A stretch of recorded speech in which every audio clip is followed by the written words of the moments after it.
So let me just start by thanking Jennifer and Ron specifically for inviting me to be here with you all today, and really thanking the Grove Cemetery Chapel Committee for the important work they're doing in the restoration of this chapel.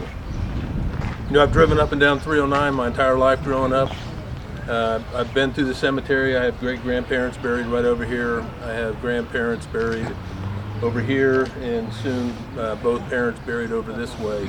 So I've been by this chapel hundreds, if not thousands of times, and I never realized the significance of what's behind me.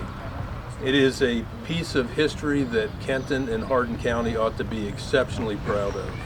I mean, you think about 2 Medal of Honor winners, their final service was in this chapel. You think about the World War I veterans that laid in repose in this chapel until they were sent to their final resting place in the surrounding counties. And it's just another little piece of Hardin County and Kenton that I think is incredibly important. So thank you to everybody that is a part of this effort. Thank you to everybody that has donated time, their efforts, their money into the restoration of this chapel.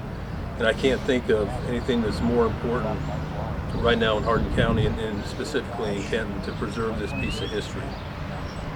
You know, it is Memorial Day, so a little bit beyond the chapel, there's 2 numbers I want to give you today.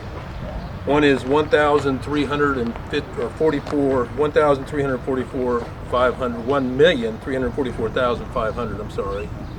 And those are the number of hostile deaths since the beginning of the Revolutionary War. The other is 80,000, and that's the number of missing in action that still remain to this day. And that total is 1,424,500.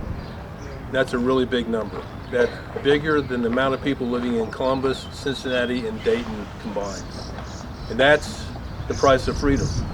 That's the number of men and women that have made the ultimate sacrifice that we can enjoy the life and the liberty that we do each and every day, that I think way too many Americans take for granted.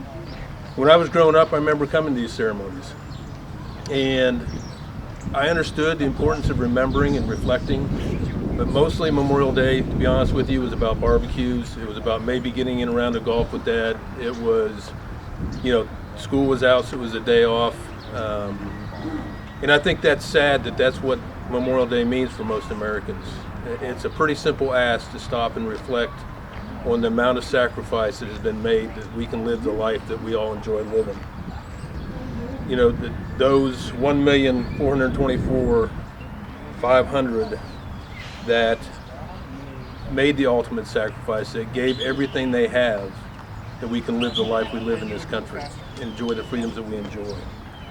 So I'd ask that each of you join me for a moment of silence for all of our war dead, but within that moment of silence, a specific pause and remember those that passed through this chapel on their way to their final resting place.